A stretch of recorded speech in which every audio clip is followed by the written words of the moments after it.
A moth with a sixth sense, a wasp that hunts beetles nearly twice its size. The lives of fascinating creatures such as these were unknown until one man introduced them to the world. Meet Jean-Henri Fabre, one of the most important naturalists of all time, whose own life was as unusual as the lives of the creatures he studied. As a boy in the French countryside, Henri spent hours watching insects. He dreamed of observing them in a new way, not as boring dead specimens, but alive, in their own habitats. What he discovered in pursuing that dream was shocking. These small, seemingly insignificant creatures led secret lives, lives of great drama. With its lively lyrical text and rich detailed illustrations, this intriguing picture book biography introduces the man who would change forever the way we look at insects, bringing to life the fascinating world of dazzling beetles, ferocious wasps, and other amazing small wonders that exist all around us. Small wonders. Once there was a village in the sunny south of France, a village much like any other, where the cocks crowed and the church bells rang, and everyone seemed to know his or her place. Everyone, that is, but one. At the very edge of town, behind high walls and plane trees, there stood a pink house. In the house lived an old man with beetle black eyes and a black felt hat who talked to animals. Whether he was a sorcerer or simply a madman, no one could agree. On the hottest afternoons, he squatted in the sun, watching beetles dig holes. On the darkest nights, he crouched in the bushes, watching spiders build webs. He paid the village children to find dead moles and lizards for a penny apiece. Then he set them out in the garden to lure blue-bottle flies. Inside the house, according to rumor, lurked even stranger things. Scorpions scuttling in cages, swallows darting through open windows, pickled sea creatures arriving in crates, and roasted caterpillars. One man swore it for dinner. Over the years, the old man's reputation grew and grew, cocooned in mystery. And then, one bright fall day, when the old man was very old indeed, the villagers heard the strange chug, chug, chug of motor cars in the valley. The cars, sleek and black, rumbled up to the pink house in a swirl of dust. A figure stepped out, and then another figure with a familiar face. It was the President of France. The villagers whispered and stared. Who was this man, this mysterious neighbor who spoke to presidents and beetles alike? His name was Jean-Henri Fabre. There are many paths to genius. Monsieur Fabre's had begun on the side of a mountain nearly a century before. Little Henri lived in an old gray farmhouse that was the only house for miles. In fact, it was the only anything for miles, other than the pigs and cows that trudged through the bogs, the potatoes that strained against the stony soil, and the gorse bushes that clung to the rocks. After dark, Henri fell asleep to the whipping of the wind and the howling of wolves. But where others might have seen a harsh gray world, a world of rocks and bogs, cow dung and rain, Henri saw a world of small wonders. Here was a sky blue jewel on the bottom of a leaf, or so it seemed. Here was a hen's egg in moss, round and white, yet soft as a pillow. Here was a tiny ram's horn carved in stone. Here were diamonds and gold dust, treasures locked in the hollows of pebbles. Only later would he learn the real names of these things and repeat them to himself like magic charms. Hoplia beetle, amanita mushroom, ammonite fossil, quartz crystals, and mica flakes. For now, they were nameless miracles. When Henri was 7 years old, his family moved into town, and he started school. Still, he found marvels everywhere. When his father sent him to mind the ducks at the pond, Henri came back soaking wet, with his pockets sagging with treasures. While his classmates scribbled their lessons in Latin, Henri fiddled with wasp stingers and snapdragon pods, hidden in the nooks of his desk. Mostly he kept these things to himself. No one else seemed to understand. What good, demanded his teacher, could ever come of squinting at flowers when there was Greek and arithmetic still to master? Henri's father moved the family from town to town, searching for a better life that seemed forever out of reach. By the time Henri turned 16, he decided to strike out on his own. He joined a railroad crew, sold lemons at a market, and lived sometimes on little more than grapes snatched from roadside vineyards. And yet everywhere he looked, small wonders called to him. Every patch of dirt and tangle of weeds buzzed with insects, dazzling beetles, ferocious wasps, sweet singing crickets, and more. At last Henri found a job as a teacher, but the classroom was dark and clammy. He took his students outside, where they learned the songs of grasshoppers and drank honey from the clay nests of mason bees. However, Henri soon realized that he now had little time to study his beloved insects. For years, nothing seemed to come easy, except for one great happiness. He fell in love and married a young teacher named Marie. But their first 2 children died, and exhausted by grief, Henri felt his insects slipping away. Still, he pressed on with his studies, finally earning the highest degree possible. And then, one winter evening, Henri read an article that would rekindle his greatest passion. It told of a certain wasp, the Cerceris.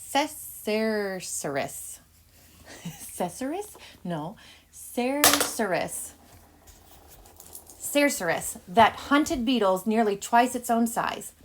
Each mother wasp left a beetle in her burrow along with her eggs, a meal for her children to be. The beetle was dead, or so it seemed. Yet, however long it lay in that burrow, it stayed fresh. Had the wasp mastered the secret of preserving life beyond death? Henri had read books about insects before, but they were dull beyond measure. Now his curiosity caught fire all over again. What about the lives of these animals? Lives full of drama and mystery. So he went out to stalk the Cerceris. I'm hoping I'm saying that right. He dug up the wasps' burrows, gathered beetles by the hundreds, brought them home to poke and prod. He spent hours bent in the grass, watching the wasps hunt. And at last he arrived at an answer. The beetles weren't dead at all. They were simply paralyzed, made forever still by one well-aimed stab from the wasp's venom-tipped stinger. When the baby wasps hatched, they ate their giant meal, alive. Henri's findings caused a stir among his fellow scientists. It was hard to say which was more startling, the discovery itself or the unknown outsider who had made it. Eager to share what he had learned, Henri taught classes for anyone who was interested. But when the authorities found out what he was teaching, they were not pleased. The bloodthirsty exploits of ant warriors? The secret love life of plants? Before he knew it, Henri was out of a job. The next few years were dark ones, and one harsh winter, Henri caught a fearsome case of pneumonia. Shivering in bed, he was struck by a dreadful thought. He was going to die. But he could not bear to go without saying goodbye to his beloved insects. He told his son of a colony of bees nearby, fast asleep in their winter nests. Soon the boy was back with a handful of bees, still as stones. He laid them out on his father's bed. Just as Henri moved to touch them, he saw a sudden twitch, then another. The bees were stirring, brought to life by the heat of fire. They fluttered their wings, stretched their legs, wiggled their antennae. Before long, they were buzzing at the windows. Henri's heart leapt at the sight. Here was a reason to live. The insects needed a champion, someone to reveal their secrets to the world.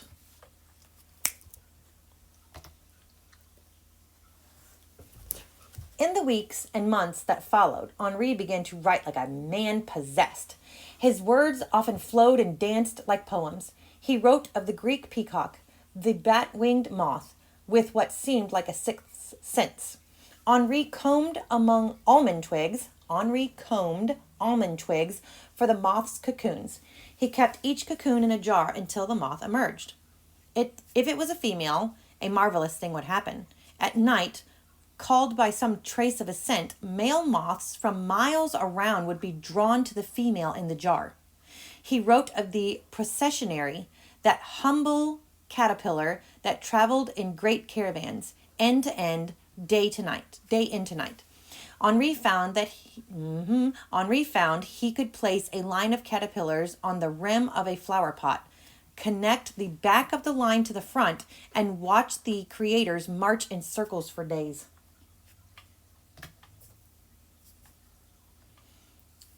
He wrote of the impusa, or delvikin, that strange and fierce-looking insect with its great spike-lined claws and its warrior's headdress. To his surprise, Henri found it a delicate creature, very choosy about its meals. And he wrote of the Sisyphus. Doesn't sound real. And he wrote of the Sisyphus, the tiny dung beetle with what seemed like a model marriage.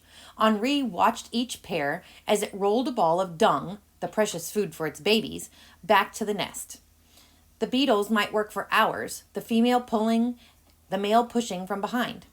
Henri wrote about dozens of other insects as well, each with its own fascinating story to tell. And as the years passed, word slowly spread of this curious hermit with the golden pen. Eventually, Henri had enough money to fulfill his oldest dream. He and his family found a tiny village with a pink house tucked away behind high walls and plain trees. That seemed just right. It was here that he set about building his insect's paradise. As Henri worked, the seasons passed. Each season and each year brought new marvels. But did others see these things, really see them as he did? This is what Henri asked himself as he neared his 90th year. Looking back on his difficult life, he saw it as a small flower coaxed from stony soil. If his books had lit even the tiniest spark of wonder in one reader's heart, he thought, then perhaps he had been of some use. It was then that the news came. The leading scientists in France had gathered to nominate one of their own for a tremendous honor.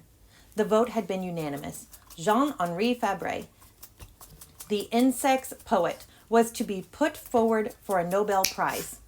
Now, thought the committee, where can we find this man, this hidden treasure? And so it was that the farmers of the little village of Serignan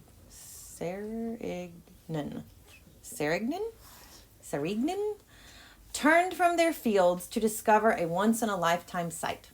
The president of France's gleaming motorcade roaring down their dusty street.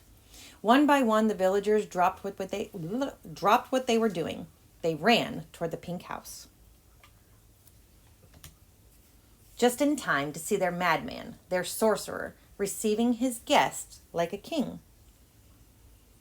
We have, all of us, men and animals, some special gift. One child takes to music. Another is quick with figures. It is the same way with insects. One kind of bee can cut leaves. Another builds clay houses. In human beings, we call the special gift genius. In an insect, we call it instinct. Instinct is the animal's genius. When Jean-Henri Cashmere Fabre was growing up in the early 1800s, scientists often studied plants and animals in laboratories or in distant exotic places. Entomology, the study of insects, was considered to be of interest only to specialized experts. Of course, ordinary people were familiar with a handful of common bugs, such as bees, crickets, or butterflies. But most books about entomology had little to do with insects like these.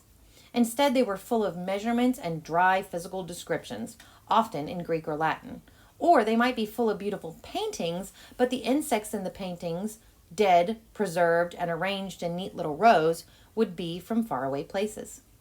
Fabre was different. He wanted to study the insects he saw all around him, in the gardens and pastures and on the roadsides of rural France. And he wanted to study their behavior in life, instead of dissecting and comparing them after they died. By watching insects carefully in their natural habitat, Fabre made important discoveries. He was the first to prove that insects used chemical scents called pheromones to communicate with each other. He was the first to figure out a process called, oh boy, here we go, hypermetamorphosis. Oh, that wasn't too bad. Hypermetamorphosis, which caused certain insects such as bee flies and blister beetles to take multiple distinct forms during their growth into adulthood. And he was the first to understand how insects' hardwired behaviors that an animal is born with can explain so many of the amazing feats of insects, from a wasp paralyzing its beetle prey to a termite colony building a gigantic mound. Not all of Fabre's findings have stood the test of time as well as these, but those who have followed in his footsteps have often pointed to him as a model of careful observation and experimentation. The great biologist Charles Darwin admired Fabre and called him that I feel like I'm not going to say this right. Inimitable, which means you can't imit him, which I'm not sure if I'm saying it right. But anyway, observer. Fabre accomplished many new and important things as a scientist. But what set him apart even more was his passion for sharing his observations with others, not just with the academic community, but with the wider world. Because he didn't shrink from any aspect of plant and animal life in his teachings and writings, and because some of his discoveries could seem unpleasant or even shocking, Fabre's contemporaries sometimes felt the need to shelter ordinary citizens, especially women and children, from his work. But Fabre believed that it was important for everyone to see nature in all its complexity. That included his own family, who supported him through times of hardship and doubt, and who often pitched in to help collect beetles, tend the garden, or feed the many creatures Fabre had brought home.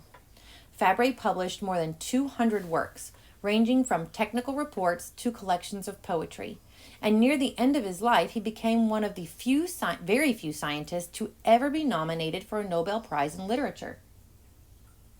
Many readers consider his masterpiece to be the Souvenirs Entomological memories, which would be bug memories, insect memories.